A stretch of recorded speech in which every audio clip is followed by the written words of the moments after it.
So with that, without further ado, let me welcome all of you to this event, which is the fourth webinar in the series that we are doing across the world.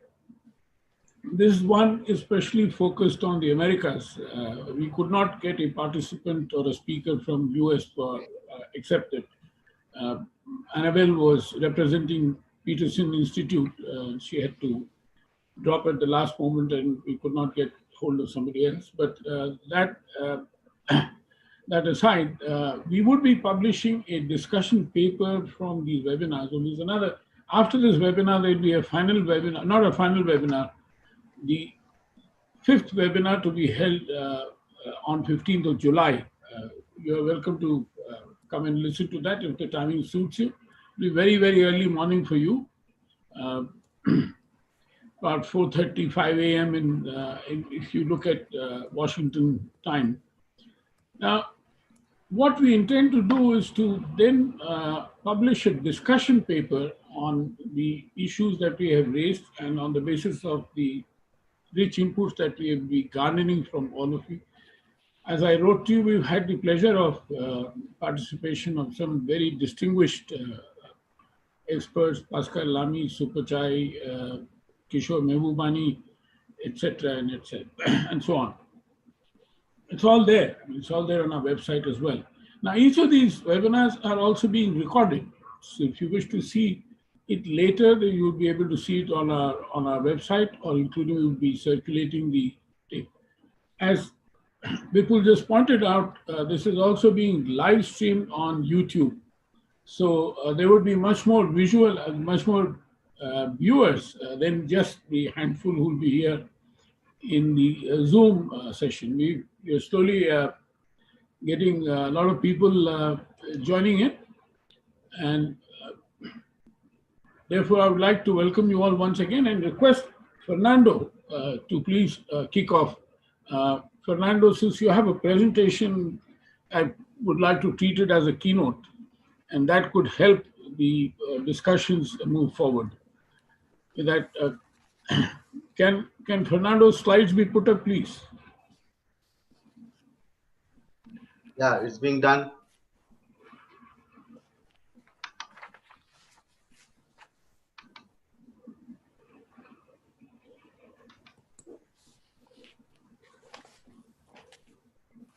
Can you please unmute Fernando?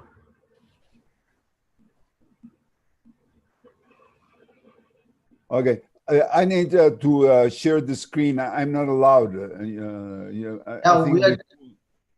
We are doing it from here.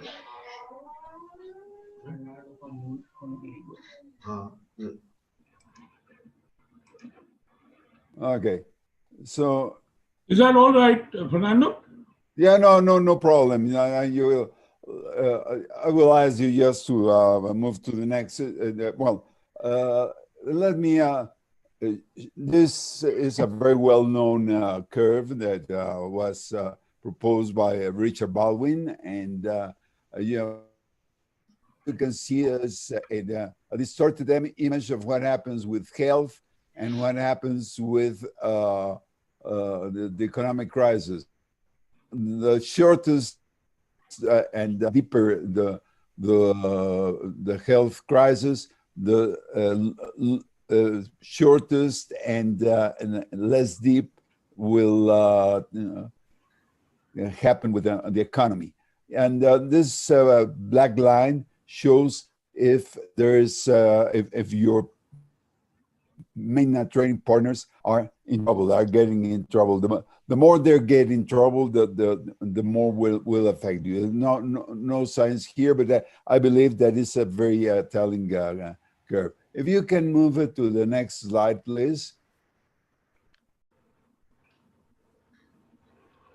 Here's the scenarios that the OECD has shown with a single dip and a double dip scenario. So a V recovery and a W recovery.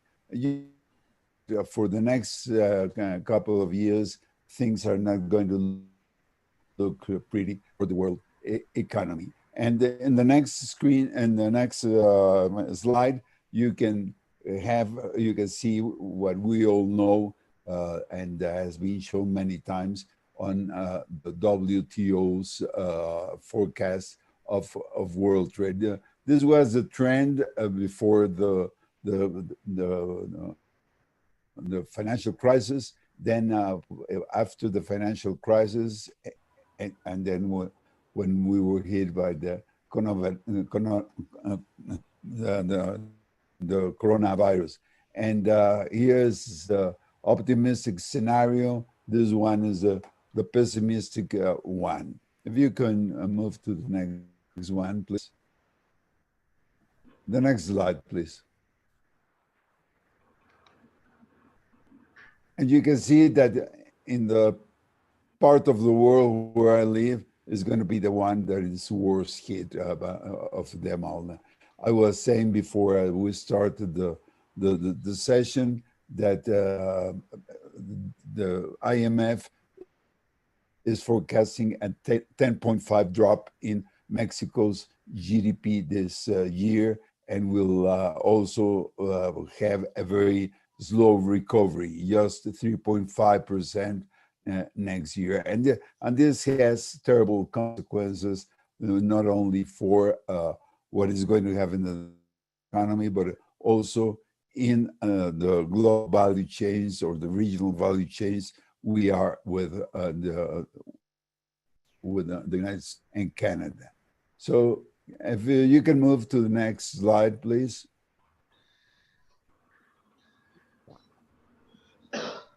What is worth noting is that trade has been in trouble for a long time already. No, it's, since the Great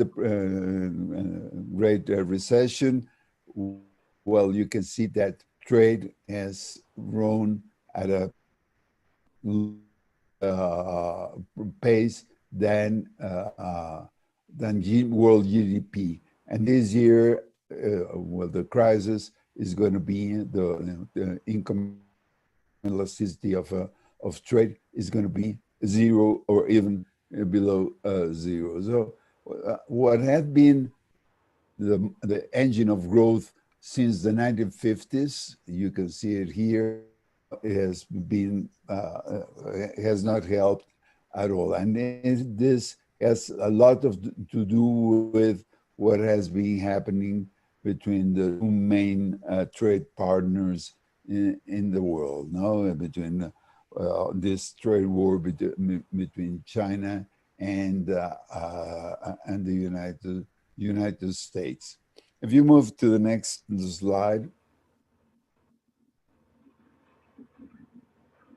Here is what has happened with trade restrictive measures, and which countries have been more severely hit by these measures.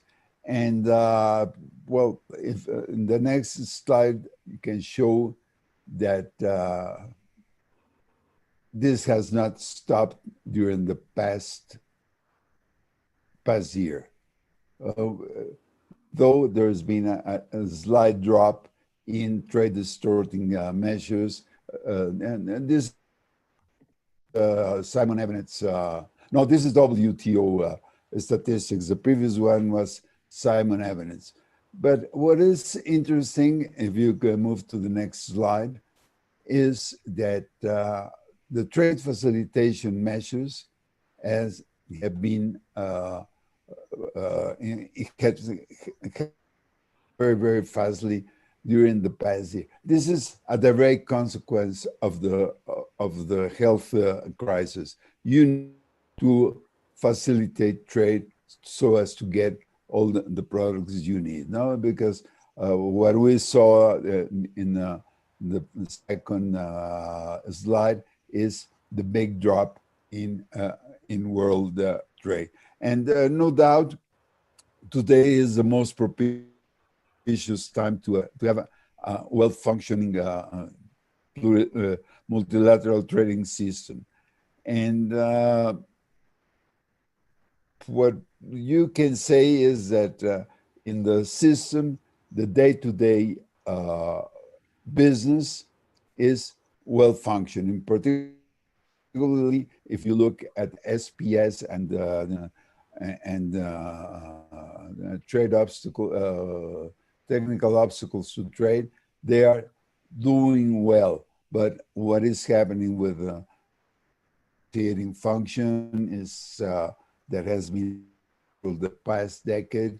And of course, we have this big problem with the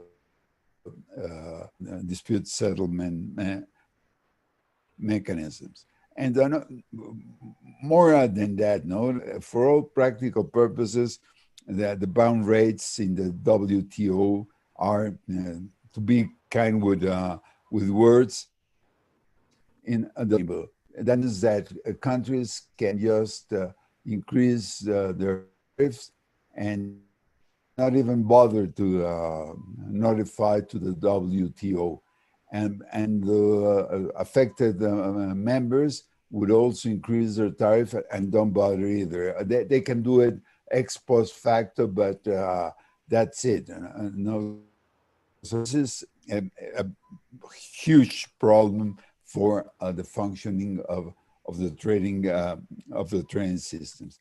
And well, no wonder, if you can pass to the next slide, no wonder that the RTAs have grown so fast. This number is not representative because this is the addition of the services agreements and the goods. So the one that contain both of them is this one. Is almost, and it's going to increase not only because what we have been doing already and will continue to do, the CPTPP, the new NAFTA, the one in Africa, the one in Asia, the RCEP, but also because United Kingdom is going to be a very active participant in this effort. And of course, we don't know what is going to happen in November. November is going to provide us with a better grasp of what the situation is in the multilateral system. It's interesting that what we have been talking about of how to fix the WTO. And recently, Mateo Fiorini, Bernard Hegman, Petros Mavrodis, Douglas Nelson, and Robert Wolf conducted a survey on stakeholder preferences and priorities for the next WTO Director General. And this was sent to us. I'm sure that all of you have seen it last Monday, and today, at this moment, they are presenting this studies. And if you move to the next slide, please. I'm not going to talk. Fernando, 5 minutes, please. Yeah. Thank you. Here, what you can see is what the priorities, what we said about, because I'm sure that you all answered to this question. And here, what you can see is that 80% of the respondents is giving options of making the appellate body operational again and dispute settlement body. That's the main issue that has been answered as with the dispute settlement reform. this is what we, the 800 people that answered to this, we said was the priorities in the reform of the WTO. I'm not going to talk about the Director General, and if you want, we can talk about it later on. And in the next slide, what you can see is that, can you move to the next slide, please?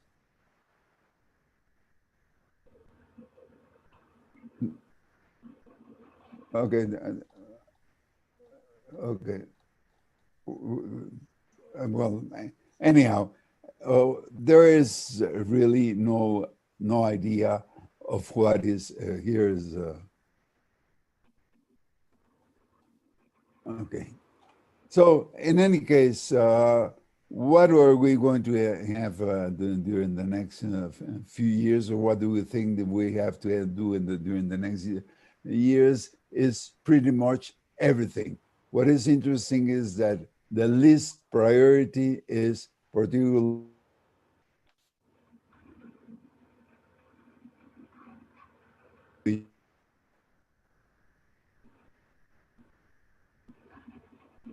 in which people is still not certain how to deal with this crisis in the organization. What is certain is that we will have a new Director General soon. In the survey, what it says is that the new Director General should not be a technocrat and should be someone, a statesman, a stateswoman that can deal with other people. And well, there is no secret that the November elections in the US will have a big bearing on what is going to happen with the multilateral trading system. So you take into account, and we all know that even if the Democrats get both the presidency and the Congress and Senate, we're not certain what is going to happen there. So it's going to take a long time for all of us to try to put things together. And just one last word, this is not a house on fire. This is a house that has a small fire in the kitchen, a small fire in the bathroom and the bedroom, but you don't have to tear down the house to fix it. You have to fix it from within. And in the real world, what is going to happen, and maybe that will help the WTO, is this huge drop in world trade, and the recovery is not going to be an easy one. It will take some time before we start seeing the world coming again to the figures that we have right now on world exports and world imports. And what is for sure is that one way or the other, the global value chains will get smaller and smaller. And let's try to do the best of it. And we're going to see maybe a new world emerge from the crisis. We don't know exactly what this new world would be, but there are going to be a number of changes in the way that we do business until now. So I'll leave it at that, and thank you very much for the invitation. Thank you, Fernando. And may I now request Ambassador Chad Blackman, 8 to 10 minutes, please, sir. Thank you very much. Let me say good day to all of you, regardless of where you are in the world. I'll get straight to it, given that we don't have a lot of time. Now, putting it into context, the multilateral trade system, and more specifically, the rules-based multilateral trading system embodied in the WTO continues to be the best option in my view and in my government's view, particularly for developing economies, and in our case, small island states. Now, I think this discussion is coming at a very critical time, particularly given the fact that we are now in the 25th year of the existence of the WTO, coming after the GATT. Now, like anything else, the WTO is not perfect, but certainly it's an improvement on its predecessor, the GATT, as I mentioned, through the institutionalization of a two-stage dispute settlement system mechanism. Now, the practice of decision-making by consensus, I think, really works well because it allows for, I mean, it has its highs and its lows. Namely, for example, when we look at the appellate body crisis that the organization now finds itself in.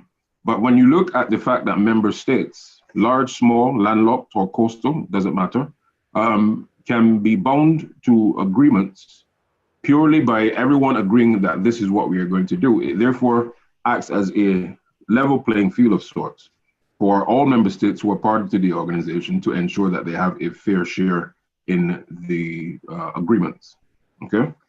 Now, the organization has and continues to experience some significant challenges. There has been an increase in the rise in protectionism, depressed global trade, and as I mentioned, its inability or the apparent inability to deliver on new multilateral rules. But more importantly, the geopolitical tensions that we now see amongst trading nations and the fight for continued relevance in the international organization setting trade rules and adjudicating trade rules becomes even more critical. Now, furthermore, the recent and current happenings with regards to COVID-19 and the pandemic has really impacted on trade in a very major way. There's no secret about that. The economies of the world have been affected, whether in goods and services. Also, we've now seen particularly developing countries, smaller and developing states, whose economies were vulnerable even before COVID-19 has become even more acutely so within the last 3-4 months. But the thing is this, and this is one of the points that I really want to make. Without the WTO, a number of these states would be in a lot worse position.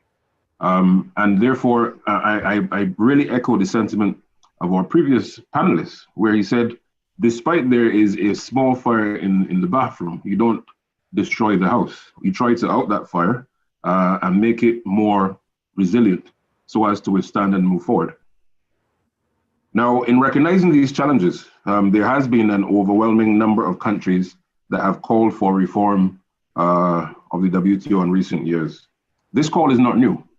There has been a concerted effort made on the part of developing countries to call for the leveling of the playing field after the conclusion, for example, of the Uruguay round and throughout the Doha development round. And we all know, I assume, where we are with that, or where we are not, perhaps.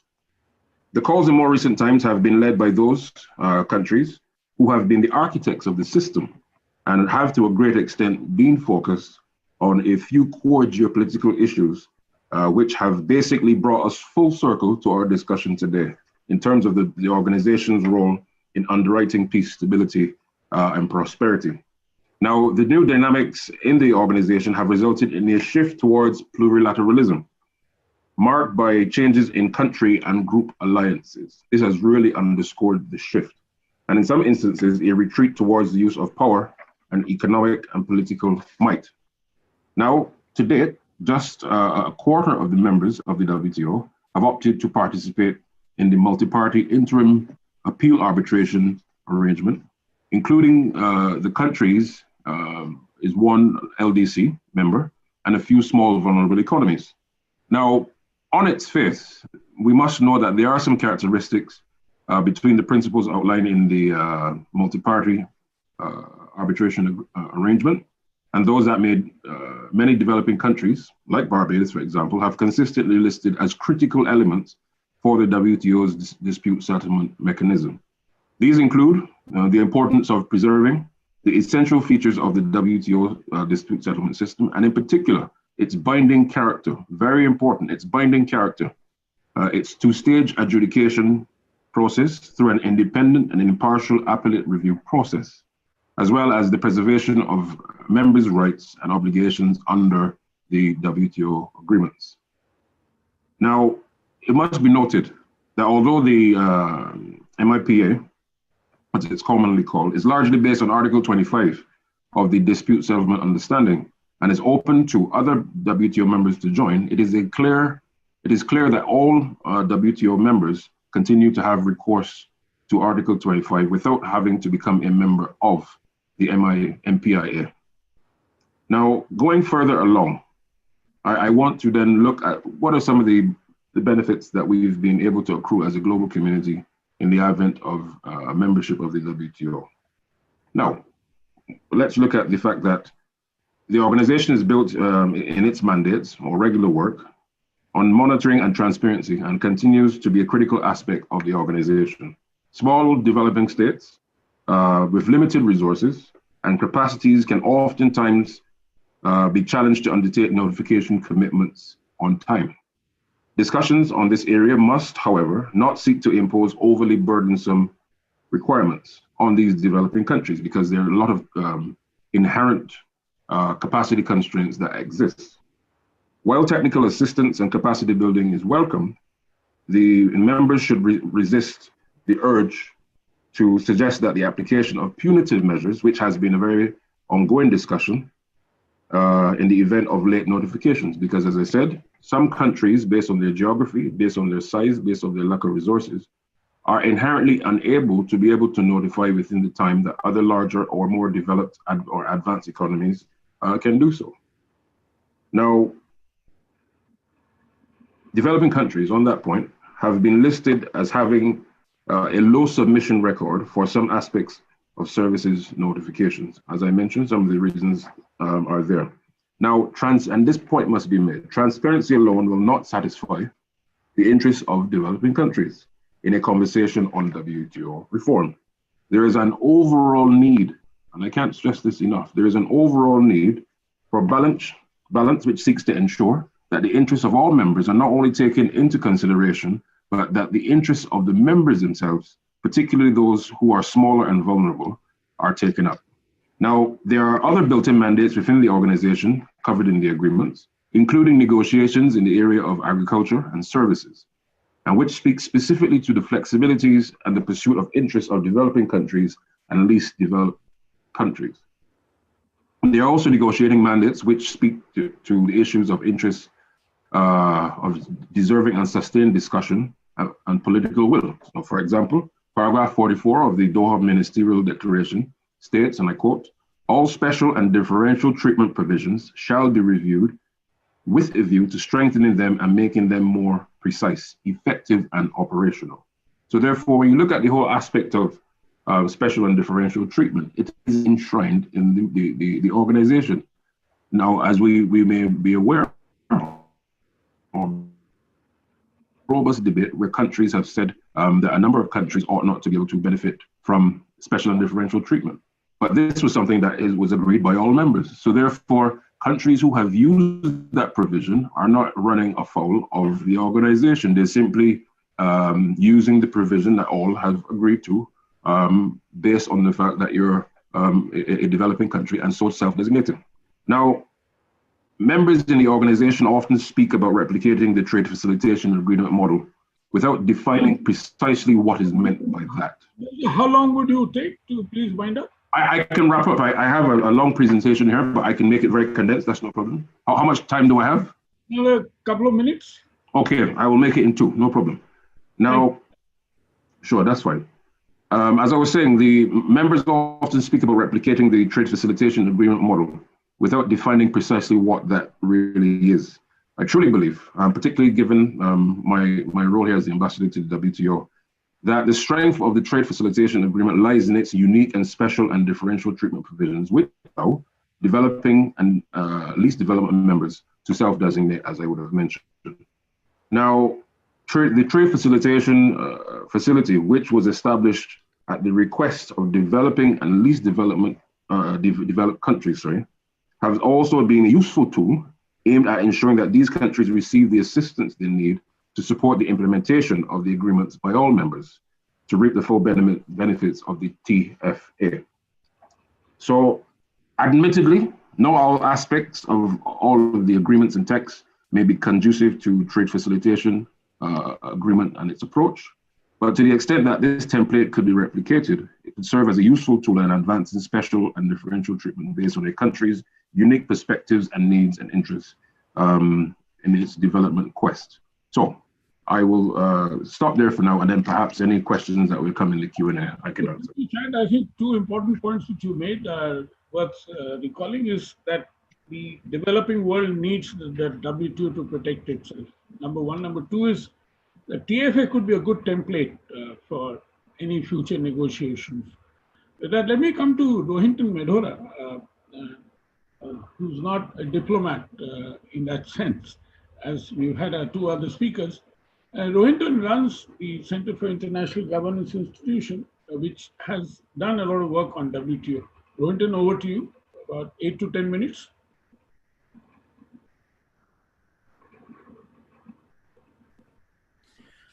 Pradeep, thank you. And I'd like to thank you and CUTS for having me, and more importantly, for organizing these sets of discussions which really animate what the key issues are. And I've been following them with great interest. The theme of this discussion is effectively, can we visualize a world without the WTO, or what might it look like? And I guess, to cut to the end, my answer, like any good economists, would be it depends.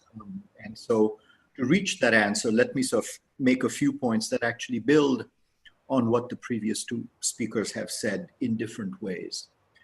The first is that the COVID-19 crisis has been a crisis in many ways, including and especially for global trade, but more importantly for the precepts that drive trade. Trade is a bellwether of something else, and that something else is confidence in cooperation, attitudes to cooperation, confidence in the global economy, and simply the value of doing things that go beyond your national borders. And so the statistics we saw in the first presentation were quite stark, and I think were quite indicative.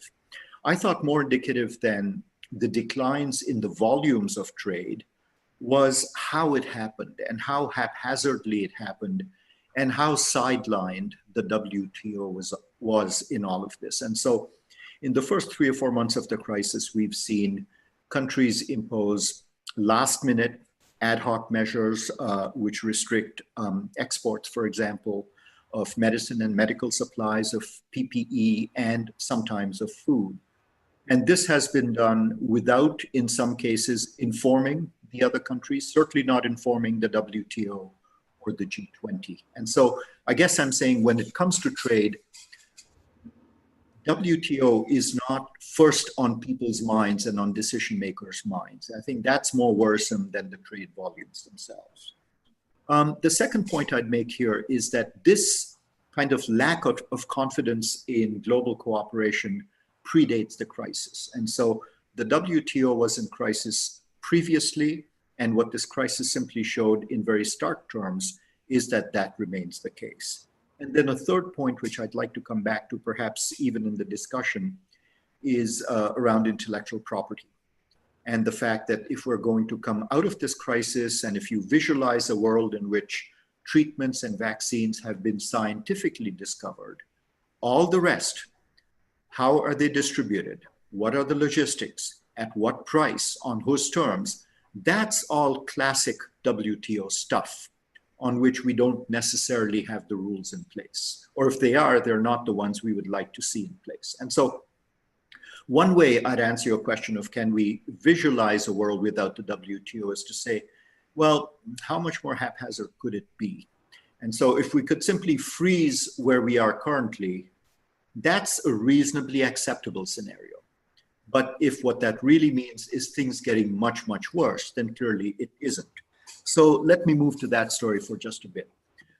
In my view, and as Pradeep noted, my colleagues and I at CIGI have been sort of writing about this and speaking about it recently, the the drift in the WTO is actually a sign of its success.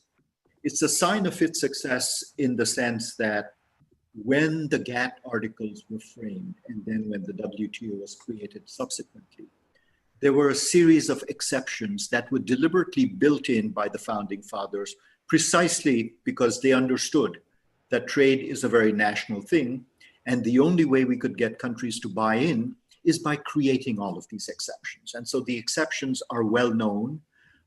Regional trade agreements, which one of the speakers alluded to, are explicitly allowed, 303 of them in force at present. There's all kinds of exceptions related to health, the environment, public morals, balance of payments spikes, security. And so we already had an agreement that wasn't as watertight as we would like to think, not as watertight as its supporters would like to think, and not as restrictive as its detractors would like to think. I think the WTO is deliberately flexible because that's the only way we would have any kind of global governance structure around trade. So, we now find countries using those exceptions.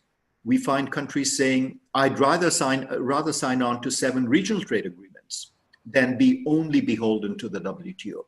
That's the only way to explain that 303 number. The other exception in many ways success that strikes us is that in the early days, success came easily because it was all about tariff reduction.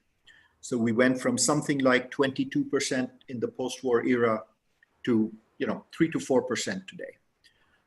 Once tariffs had been reduced to reasonably acceptable levels, what you were left with were all the difficult issues: agriculture, and all the behind the border stuff, competition, investment, IP.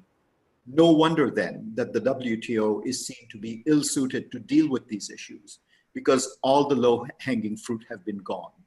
And so if you have a world in which we've become inward-looking and we question cooperation, this is not the time to be tackling those very complex issues, and certainly not the time to be tackling them through the single undertaking approach. And so my sense is that if we locked in where we were, then that may not be a bad thing. And as other speakers have alluded, there's 2 or 3 important events coming up. And as the chat function to this event shows, we're not going to see any kind of movement in the next year or so. We have the US elections, we have the selection of the head of the WTO, and we have the second phase or the exit from the pandemic once a vaccine is discovered. I don't think we're going to focus our minds on those big issues until then, but let me leave you with this thought. If you ask yourself, what are the big issues that we currently face globally? Doesn't have to be trade. I'd say climate change and the environment, for which the WTO-centered answer might be border carbon adjustments. Second, the digitization and growth of the data-driven economy, in which case some kind of data governance regime is in place. And then third, to continue to experiment, which is where regional trade agreements are exceptionally good. In all of those 3 cases, I can see a role for the WTO.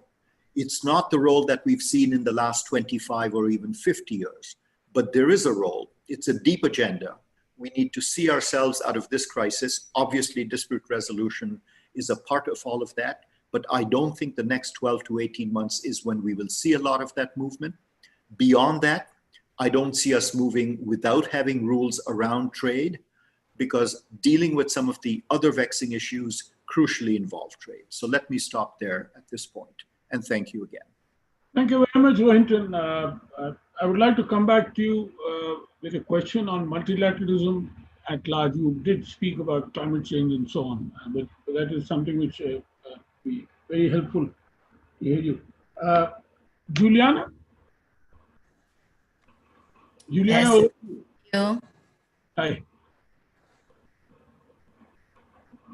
Hi. Please, about 8 to 10 minutes. Okay. Thank you, Pradeep, and Katz for the invitation. Greetings to everyone, and thank you all the speakers that made some very insightful thoughts. I have few points. I'll try to summarize. maybe some points were made by previous speakers, especially Mr. Rohinton. So I'll try to reformulate them a little bit.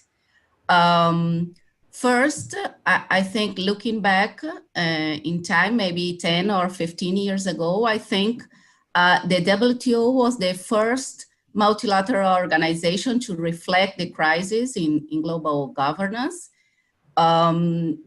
given due ongoing changes in the world balance of power. So in this sense, I wrote 10 years ago with Diana Tassi, for instance, that WTO was the canary in the coal mine because WTO was announcing the lack of oxygen in multilateral governance.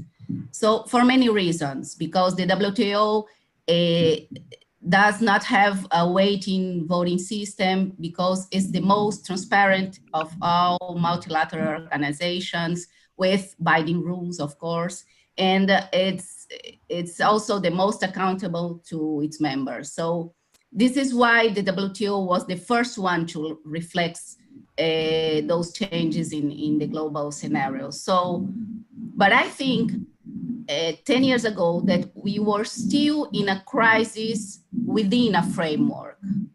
Now we can see a crisis in a pandemic context and I don't know if chaos, but at least an emerging global order that we don't understand very well yet.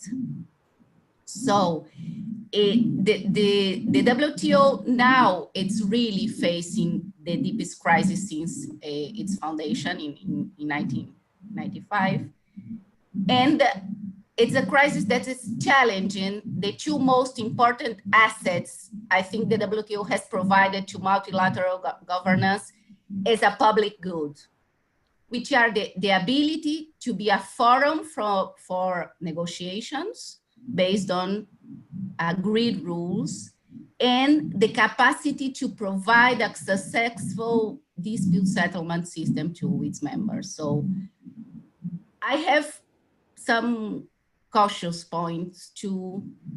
I think, as I think Rohinton made this point, that the WTO was victim of its own success because, and this huge success is directly linked to a very short period of consensus in the multilateral trading systems, which is very unusual in the history of multilateral trading systems. So in IR terms, for instance, it's the brief unipolar period we have experienced during the 90s.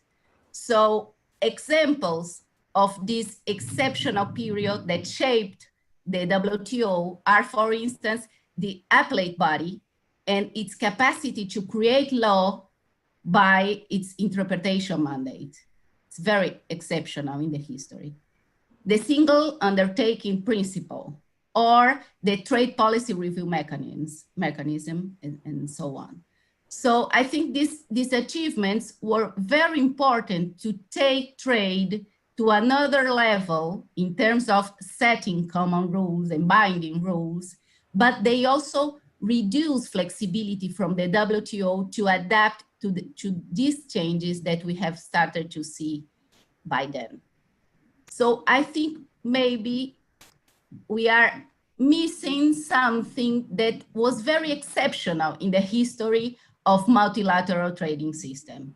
So if you want to save or rebuild some parts of this public good, meaning the WTO, we need to think, at least for now, for this crisis, I don't know if it will take months, years, I hope months, more than years. We have to think about in a WTO as a common ground, an arena for negotiations, with very little expectations on the agenda in terms of content and binding rules. So I think after rebuilding the ties of trust, we can think about setting agenda, new agendas. For instance, data protection that I think is in the front line of the emerging world bipolarity, whatever we call it. Old agendas such as special and differential treatment. I think the WTO also needs a new narrative, an attractive one for the world, the people at large, the public opinion, and I'm not sure, but it also must, I don't know how, to give answers to distributional effects of trade.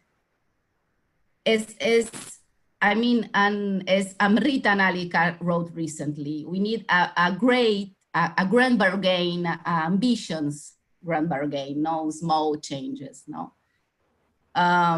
Because I think trade will take its time to recover, but it will recover.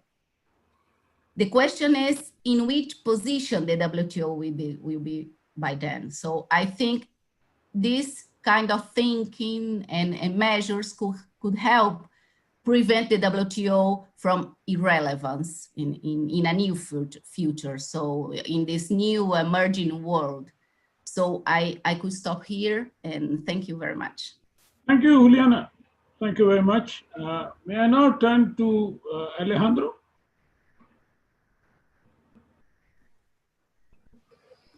Thank you. Thank you, Pradeep. Thank you very much. Good day to you all. See many familiar names. Alejandro, I see two of you. I only see one. Your beautiful portrait. Oh, that's right. Okay. I see many familiar names across the screens. Hello to all friends. It's difficult to say something new after so much wisdom has been spread around by previous speakers. But let me touch on 2-3 points. I think we all agree that WTO needs reform. It's in a crisis. It has been for several years now, at least since the collapse of the Doha round negotiations in 2008. And the WTO needs reform because it can never go back to be what it was. It needs to change. You need negotiations to do that. They will take long, very long. And but in order to kickstart negotiations, you need trust. And that is, I think, pretty much inexistent at this point in time. How to rebuild trust? There are many different ideas in that respect. My own approach is one, through a political understanding of at least the major members about the limit on appellate body and then the dispute settlement mechanism, generally speaking, reinstate the functioning of an appellate body. And secondly, improve transparency. Now, I've always been amused by the fact that when people think about transparency, they go to notifications and the whole system. Now, that's technology of the 1950s. If notifications is getting to learn what's happening in other countries, it's much easier today to Google or use other search engines. And the Secretary has proven that it can and should collect information, not notify, collect information, organize information to make it more available to different governments and other stakeholders. So things can change very quickly in that respect and improve the raw material with which to improve the set of disciplines of WTO. I think we also need some kind of a political understanding in terms of a standstill on trade distorting subsidies before we go into reform the rules that we have at present. Having said that, a world without the WTO, I don't think that that is going to ever happen. I don't think the WTO is going to implode or explode. But I could envisage maybe a trade organization without the whole world, meaning perhaps some countries, 1, 2, or more, decide to leave the WTO for whatever reason. And I then reflect that while that I think it's at present unlikely, It could happen, but I don't think that that will mean that the WTO will disappear. Now that leads me to a reflection. As we speak, as we consider and speculate on this, I think that out there, a new, let me put it, a new world is organizing itself. And here, Fernando's slide showed it very clearly. Because of free trade agreements, many of the institutions of the WTO, many of the disciplines, etc., are being included in such free trade agreements. And because of the number of countries involved increasing, and because of the size of the economies involved in this exercise, it's also increasing. I think slowly, sometimes not so slowly, but regularly, free trade agreements are picking up the different institutions and making and deepening them and improving on the disciplines in such a way that we have, I would say, the expressions of where countries want to go in terms of their trade policies and in terms of what international cooperation should be. There are some minimum common denominators in this respect, which are very interesting to observe. But let me say something in this respect. Almost by definition, free trade agreements are reciprocal. So countries such as, let's say, Vietnam, or Malaysia, or Singapore, or Chile, or Mexico, or Peru, Costa Rica, and so on and so forth, China, Australia, New Zealand, and so on, have demonstrated that they can liberalize trade completely, or almost completely, on a reciprocal basis, and that they haven't had need to any S&D or any other flexibilities. Okay, maybe there will be one flexibility here, one. I think that that's an inherent to trade agreements. Some flexibilities are necessary. But for the most part, the number of countries that are embracing the reciprocal approach is increasing. Just think of Mercosur countries. Argentina and Brazil in particular have in the past been unable to strike any meaningful free trade agreement with other partners around the world. If they approve the agreement they have struck with the European Union, they will join this bandwagon as well. So that increases. So I think that we have a different world which is in the making now. And that I think should lend international cooperation trade the necessary support, and that should also show the way in which countries, through their behavior, are envisioning the future of international cooperation on trade. And on this, and I think I fully agree with Rohinton and his very, I'd say, good remarks, that it will be crucial also how to integrate this with the challenges on climate change, with the fact that we have a digital economy that's growing, and even more so in this pandemic, etc.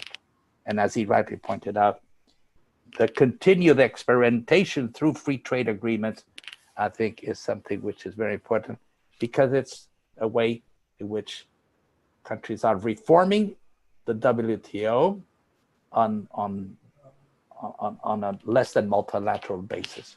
And by the same token, the efforts that are being carried out in plurilateral negotiations in Geneva is also meaningful in terms that the machine is not stopping because the WTO is in crisis and has been unable to begin a process of reform of itself. I'll stop there with my remarks. Thank you, Pradeep. Thank you very much, Alejandro. And that was excellent remarks, particularly the important point made by Rohinton, which you also flagged. Ultimately, the common denominator is international cooperation. Spoke about climate change, and as you notice, what this pandemic has also done is also to have lowered the trust in the World Health Organization. So you're looking at, more and more attack on multilateralism, as it were. May I request Rohinton to respond to this? The increasing lack of trust in multilateral bodies. My sense, Pradeep, is that these are cyclical. There was a huge sort of boost in trust and cooperation in the 1950s, mainly because we had seen what lack of cooperation looks like in the previous 2 decades.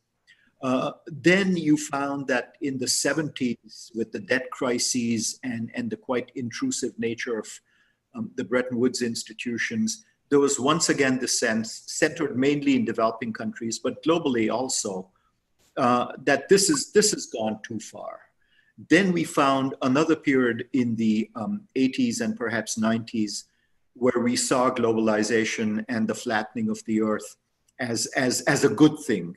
And we are now once again in, so I guess I'm saying, if you look at the last 60 years, these things wax and wane. They're not always because of the actions of the international actors, but they wax and wane. My hopeful scenario is that we take the reconstruction or the coming out of the pandemic and the huge public investments and the fact that fiscal rules are being thrown out the window, we take all of this to create a world that is cleaner and fairer in some ways. And the only way you can do that is by also having globally cooperative arrangements. And so that was my point when I said, never mind the WTO. It's very easy in groups like this to get so caught in the minutiae of trade negotiations. But just ask yourself, what are the 2 or 3 big issues that we as a global community face? And I mentioned them. I think the climate and new technologies are the top 2. And then work backwards from there by asking yourself, if we want to make progress in this, what role is there for trade governance? And then the secondary question is, how much of that has to be done centrally, i.e. at the WTO, and how much can you use the subsidiarity principle to do at the regional and national level? So I think this is a good time to sort of pause, take a deep breath, ride out this particular wave, but quietly show that you cannot have any kind of sensible recovery without global cooperation. And that's, by the way, even the case for large countries that have large domestic markets. And I have in mind China and the US. Neither of those countries, and they know it, can really come out of this pandemic without having a global agenda. It may be different agendas, and that's where mediation comes in, but I don't think all is lost for the concept of cooperation. Rohinton, there is a specific question to you, and I'll take up questions from the audience. Do you see administering current agreements the only way forward for the WTO in the next couple of decades, and shifting of rulemaking to bilateral agreements and larger regional trade agreements, such as TPP or RCEP or USMCA?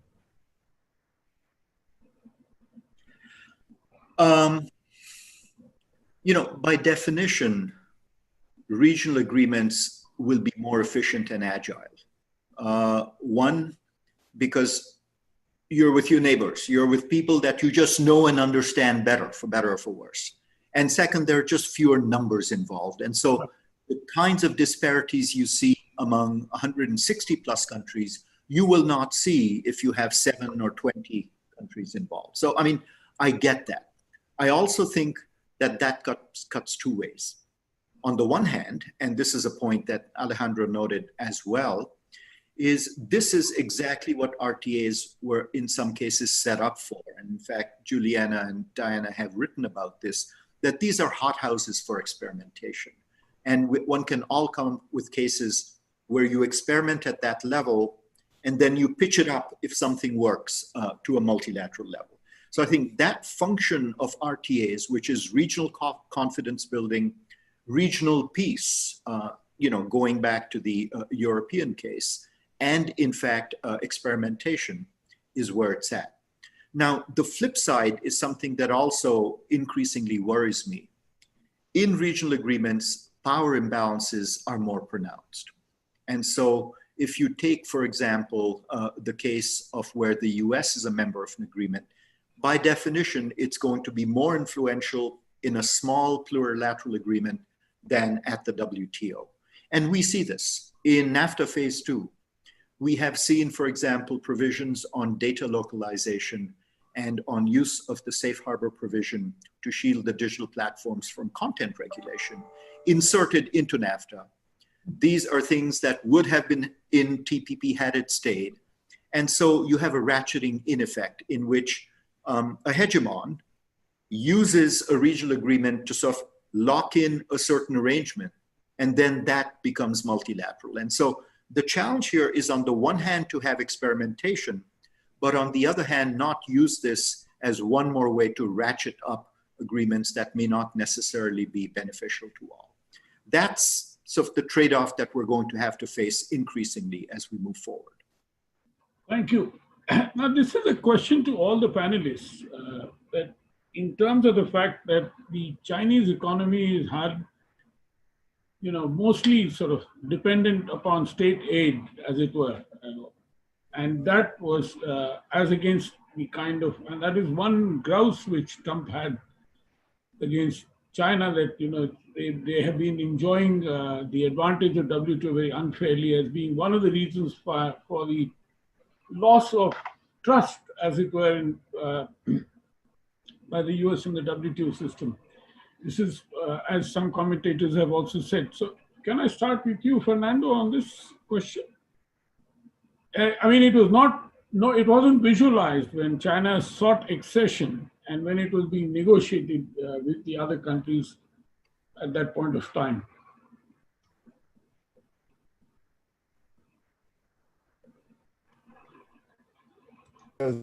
Okay.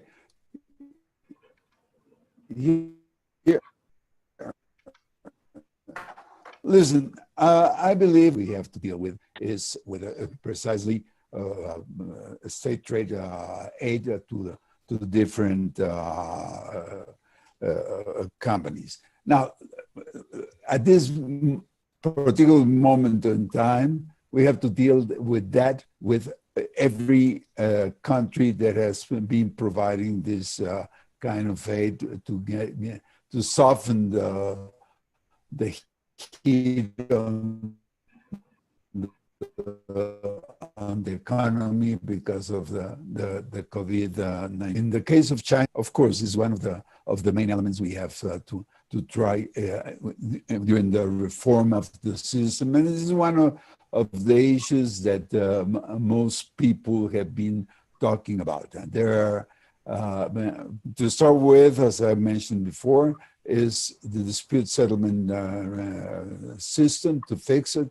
And of course, what happened to the appellate body, but also we have to deal with other important issues, state trade enterprises and aid to other enterprises. But we are far beyond that point right now.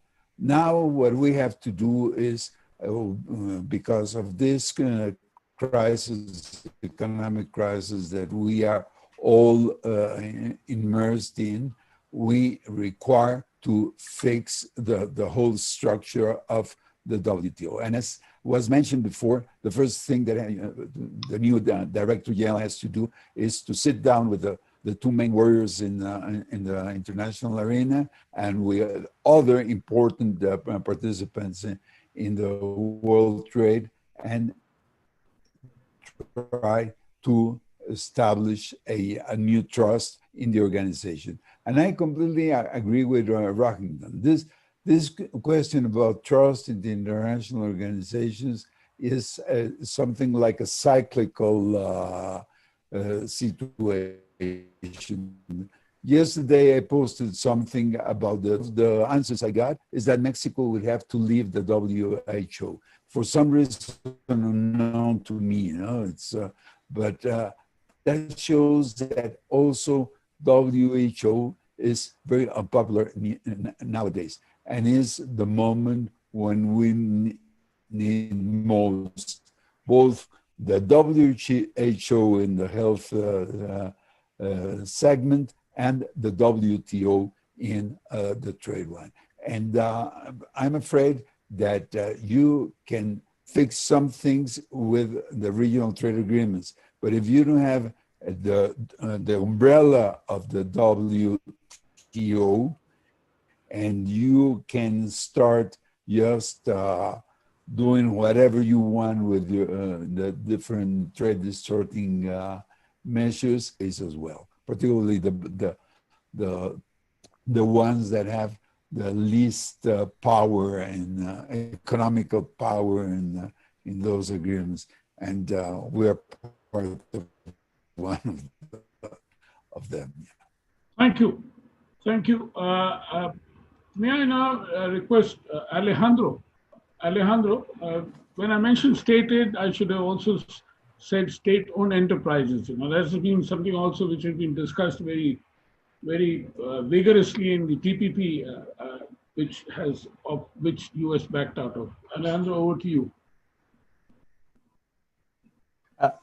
Thank you. I think that here again, state aid in China and subsidization, generally speaking, is rampant around the world. We see how much money was thrown around in the 2008-2009 crisis.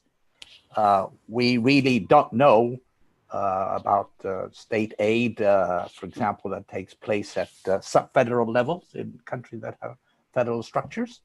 There's little accountability in that respect. So I think we need a lot more, first of all, in having the right information and have it organized in such a way in which we can work with it. I think we need a lot more in terms of management, political management of issues around subsidies. Let me give you an example. United States and the EU, Airbus and Boeing, they've been litigating since 2005, and they're still at it, okay? When such litigation, WTO, takes so long, and you see there's no settlement possible in the short run, then that signals to me that there's something wrong with the rules that we have.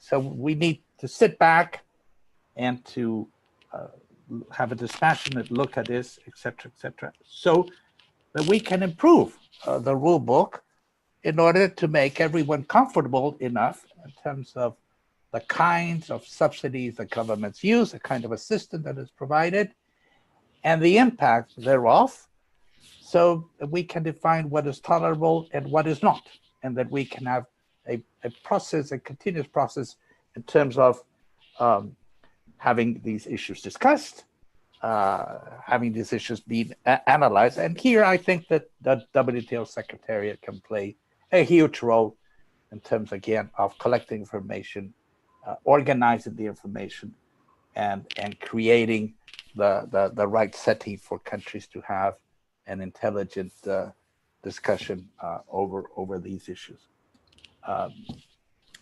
So we still have a lot to do, but again, I think we now have the tools and that things can move along to create a basis on which to rebuild that trust, thinking of subsidization, state aid, et cetera, et cetera. Thank you. Another question, this could of course be answered by other panelists as well, but I would like to raise another question, which is, would the panelists agree that much of what has been agreed in WTO, in particular TRIPS and agriculture, has not helped developing countries? On the contrary, it has harmed their development. With that, may I request Chad Blackman? Chad, are you there? Yes, I'm here. I just have to get my mic unmuted. Well, let me say to the question specifically, there have been challenges, particularly faced by developing countries in regards to the TRIPS and agriculture. But it has not only been the developing countries who have had issues, but equally there are opportunities within that. But if I should answer this question, I would like to make reference to something that Alejandro just said.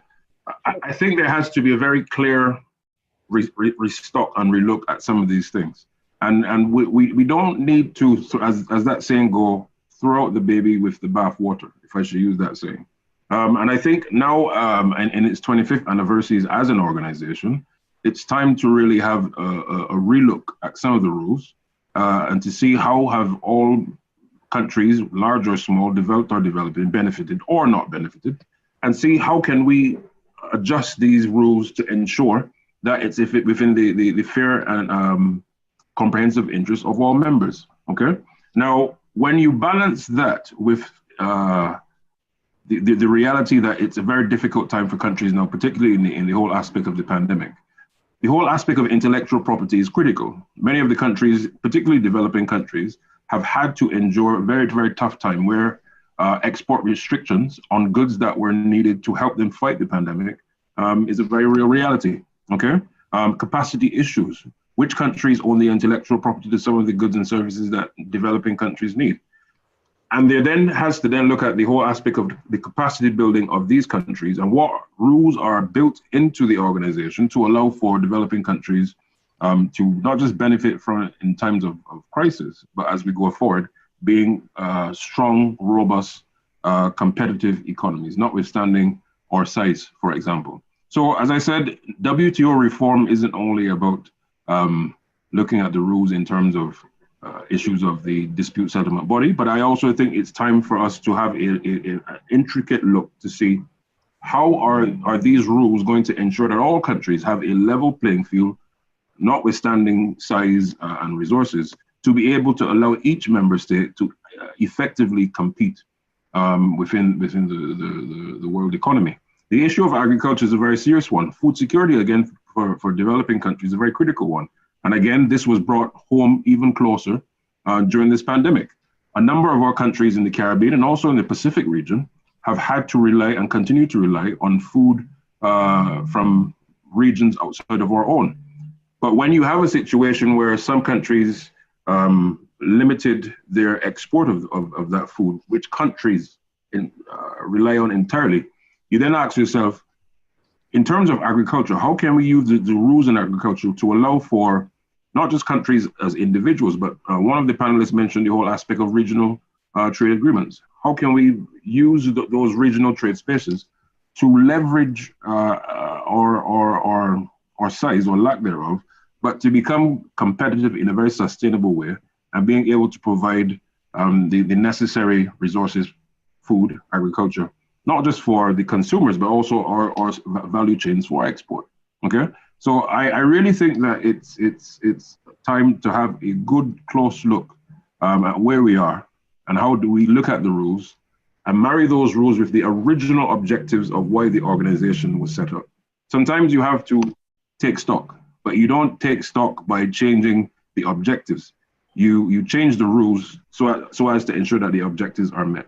Okay, so I just wanted to mention that. Thank you, Chad. And this is just to remind everybody about the preamble of the WTO is to raise the living standards of people all over the world and not just in few countries. The problem with the Doha Development Agenda came to a standstill because the US, for example, thought it was a market access round, and the development world was actually inserted only to bring in, people back on board. And in fact, if you also recall, Fernando and Alejandro would recall that when the Marrakesh Agreement was signed in 1994, it was thought that the WTO will be a permanent negotiating forum, and therefore you had an inbuilt agenda in all such agreements. And there was no issue about, our friend, the then US President at Seattle wanted to launch the Millennium Round, but that didn't work for various reasons.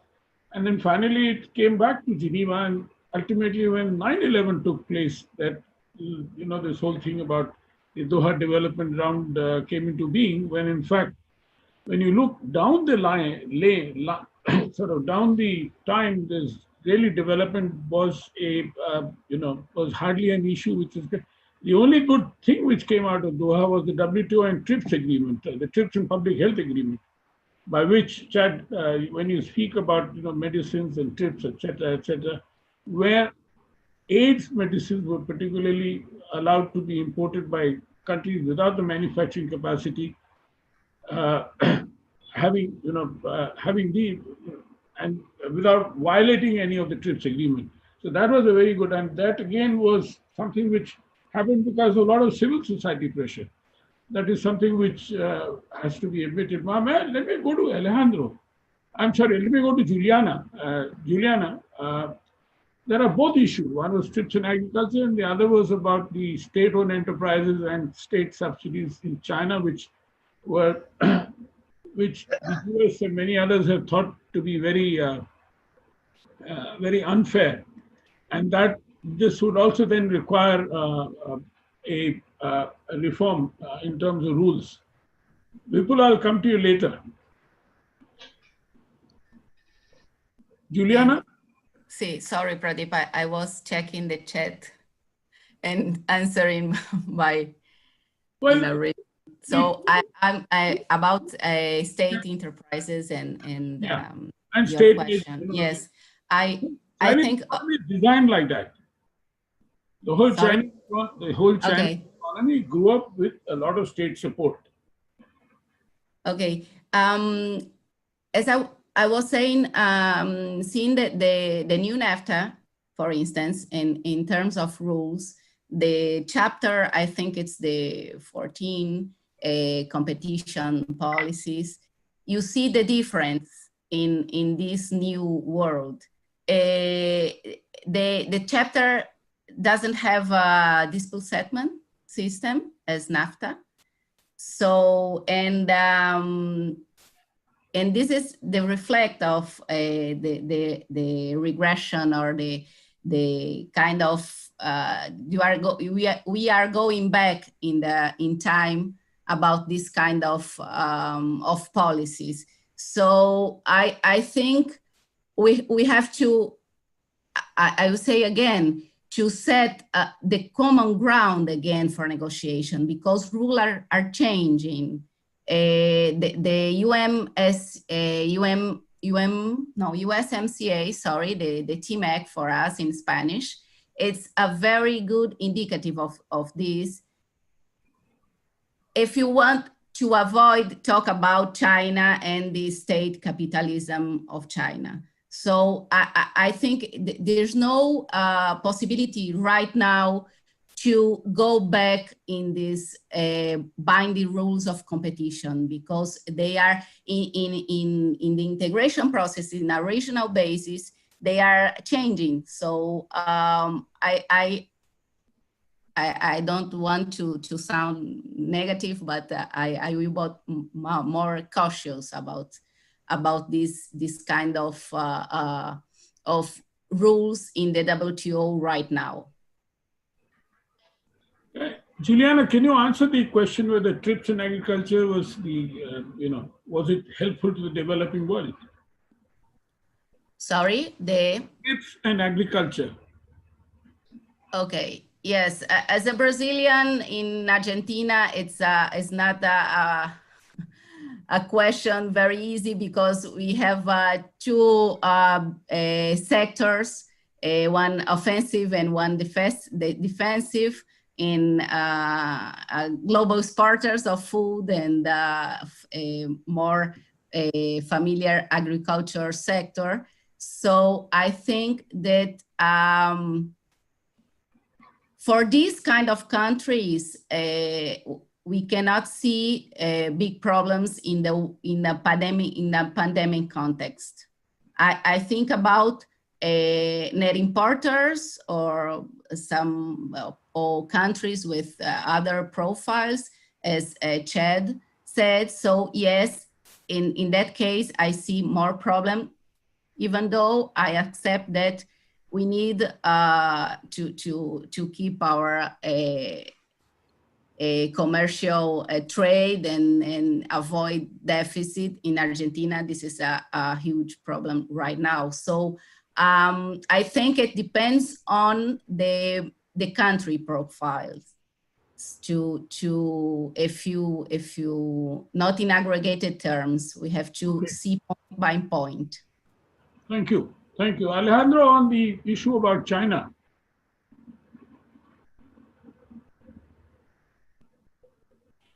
What do you mean the issue about China? No, should rules be, framed in a manner that was discussed in TPP also, in terms of curbing state-owned enterprises, in terms of the kind of unfair competition which happens? Yeah, well, just one thing. I don't think it's about state-owned enterprises or subsidization provided by states, et cetera, et cetera. All countries do it one way or the other, but I think it's very important to see what is the impact of that of state-owned enterprises, how they behave, how they control, do they compete or not with private sector enterprises and so on. So the situation varies from economy to economy, and therefore I think that it's not necessarily about China or about this or that. State trading enterprises are not bad per se. State-owned enterprises are not bad per se. It just depends what kind of regulatory environment they have, how protected, and what other distortions they may bring to the markets. And this will change. And I think we need information to say something. I think the TPP is some improvement in terms that it provides a framework within which to greatly improve transparency in this respect. But I also wanted to make a point here. I think that we have seen an increase in terms of regulatory activity worldwide, and as my former boss Pascal Lamy has said, society is moving more to protecting the consumer, the human being, than protecting the producer. This means more regulations, and these regulations have an impact on trade, how to level the playing field. There's no room for preferential treatment here when it comes to life or health of plant, animals, or human beings. And therefore, the process by which these regulations are made and the impact of such regulations is crucial to have good processes where these can be discussed. More or less like what has taken place in technical barriers to trade committee work in WTO or the sanitary phytosanitary work. And in that has shown the way to go in a great respect, that we need more, not less. And by the way, when it comes, for example, to services and all these regulatory activity, what do you mean? What does one mean by saying we have to liberalize trade and services? And what really means is you're dealing with regulatory environments which touch the raw nerve of civil society in a big way. But there again, the way to level the playing field there is not to get rid of the regulations, but to cooperate in terms of what are the regulations and the possible impact they have on trade. And that becomes really a discussion about competition policy. And I think once one has that clear in mind, I think you must have the right framework within which to advance international governance and cooperation in the field of services and in the face of all this increase in regulatory activity worldwide. Thanks. Thank you. Thank you very much. May I now request Vipul? Yeah. No, I have a few quick points to make. First, while I agree that given the complexity of the situation where we are in respect to the multilateral trading system, it is time to take a deep pause and deliberate upon the positives and negatives of the system as it has evolved over time. At the same time, this COVID-19 induced crisis, which we are seeing in the health sector, very soon we may see some serious crisis in the food sector. Now here comes a dilemma that WTO is more or less about dealing with the import measures. there is hardly any rules to deal with export measures. I'm talking about export restrictions. So my first question is to Ambassador Blackman. Do you think that it is possible in a limited way to have some kind of an agreement on export restrictions? Ambassador Blackman has left. Oh, then sorry. I mean, let me pose this to both Alejandro and Fernando. That is it possible to have some kind of a limited agreement to deal with export restrictions, particularly on those essential commodities which are needed for fulfilling our basic needs? And my second and final point is, perhaps it is addressed to Rohinton, may do that, is that you see, whether we like it or not, there are two systems in place. Two different systems of economic governance, two different systems of political governance. I'm talking about the largest two powers, trading and otherwise. Is it possible for them to coexist? I mean, whether we like it or not, I mean, Americans, their system was developed through the free, quote unquote, free market principles, whereas the Chinese economy, they got developed as a result of state aid and not the free market principles. So my question to you, Rohinton, is how can they at least agree to disagree? Thank you. Over to you. Thank you. Can I start with Rohinton? Sure. Rohinton? Look, I mean, I would echo, although I'm not attributing all of this to him, but Hello? I would, can you hear Hello, me? Rohinton, are you there? Yeah, can you hear me? Yeah, please. Good. I was going to say that, you know, to Bipul's final point, I would echo, although I'm not saying everything I will say is what Alejandro meant necessarily, but I would echo the point that the difference between the two large economies is not as profound as we think. In the US case, defense spending and the space program in particular have been huge boosters of private sector competitiveness. And it is in many ways state capitalism. It may not look the same as the Chinese model, but the point that we live in a world in which there are different mixed models is really the way to look at it. I will also take this opportunity to plug my colleague's book, Paul Bluestein's book, Schism, which many of you will have seen. Exactly, thank you, Alejandro, on China's entry into the WTO and how it played more or less within those rules to achieve what it did. And I think there's a lesson there. And the lesson is, as he says, there was room for a grand coalition to challenge China within WTO rules. Instead, the US chose to go it alone. I think the beauty of global rules is we may not all be happy with them, but we can use them in different ways and in different time periods to our advantage and ultimately to everyone's advantage. The counterfactual, which is the theme of our event this morning, morning for me, evening for you all in Asia, that what would the world look like without rules is not one that's in China's or the US interest as well. So yes, there's competing system, there's competing values. You think it's tough on industry, wait till we get to rules around data and digital and new technology. But the only way to get around that is to sit down face to face and create some framework within which to operate. Rules might be strong, framework is something we have to go at. We did find, and if I might just spend 30 seconds on TRIPS, yes, TRIPS is restrictive to developing countries, but within that, there's a vast range of experience. Some developing countries have still managed to create innovative economies despite TRIPS, others have not. So we cannot see rules as being straitjackets. We also have to understand how we work within them. And I think this question of different systems and rules is exactly what the next 50 years of global governance will be mediating.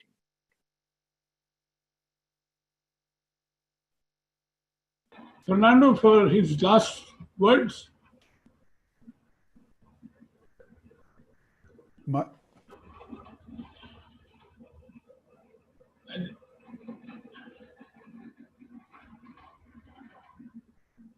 Fernando. Here you go. Yeah. Okay. Sorry.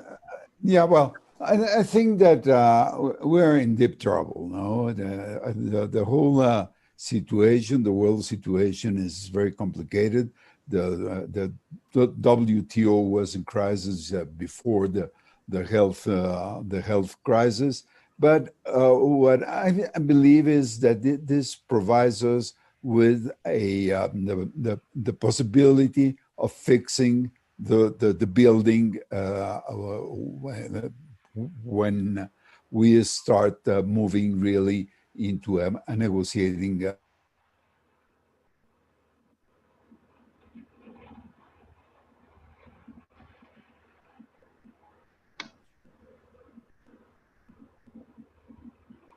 Oh, we've lost you.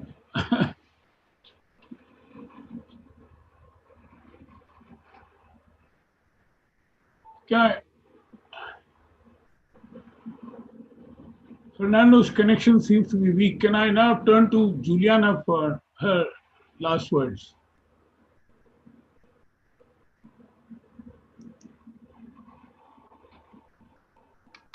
Juliana? I have to thank you very much. I have no questions and no comments. I will try to catch up in the chat, Pradeep, because I have some points for me. So thank you very much. Greetings from the very south cold, Buenos Aires. So thank you very much. I will keep on the chat a few minutes. So if you let me, thank you very much. We'll keep it alive. Alejandro?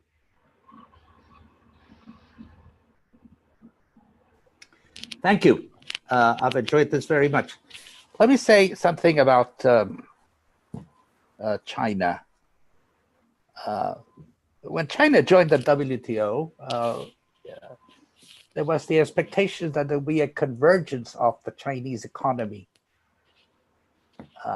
And I think it happened to an extent, but then it stalled somewhat. A convergence towards a different model. Economic model, I mean, more market-oriented. And I think it was greater control by the central government of China, mainly for domestic political reasons in China. And on the other hand, so when this convergence stalled, the question is whether they can coexist now. But on the other hand, when you see what the United States has done, using tariff and other measures to protect its industry, what it's doing is changing the allocation of resources in the economy from one sector to another. Well, somebody's paying that bill, but that's their problem. But it's pick and choosing the winners through government fiat intervention. So maybe in a way, both of them are converging to something else. Like Rohinton said, there's a sort of a quite a mixed picture here. And I fully commend Paul Bluestein's book, because fabulous, like all the things he writes. The other question that was posed about export restrictions. I think we have rules in the system about export restrictions. For example, Article 11 of the GATT. Having said that, I think we need to improve the rules. We need, again, more transparency, more impact analysis of what these restrictions imply, how they will affect others, etc. And I think you need processes whereby to discuss what is the impact of a restriction by one country or another. But mind you, if we are to improve the rules, we're going to have a negotiation. In reality, the negotiation is going to be about the exceptions, because I cannot conceive of a system that does not allow for export restrictions without a safety valve. And the safety valve has to define when, under what circumstances can a country use export restrictions to meet some of its public policy interest or needs in times of emergency. So that will be, I think, a crucial thing that has to be addressed. And that will be the core of any negotiation in that direction. Thank you. Thank you very much. With that, we come to an end to this webinar. And as I said, a recording of this would be available on our website. And you're welcome to and we are doing a similar webinar on 15th of July, for which also there is a notice will come on our website. And you're welcome to come to that. That is more central to the world. It is for our participants from Europe. With that, thank you very much, and good day to all of you, and good evening to those who are here in this part of the world. Thank you, Rohinton. Thank you, Juliana. Thank you, Alejandro. Thank you, Fernando. And it was lovely. It was an excellent event, and I'm so happy that that you were there, all of you. Goodbye.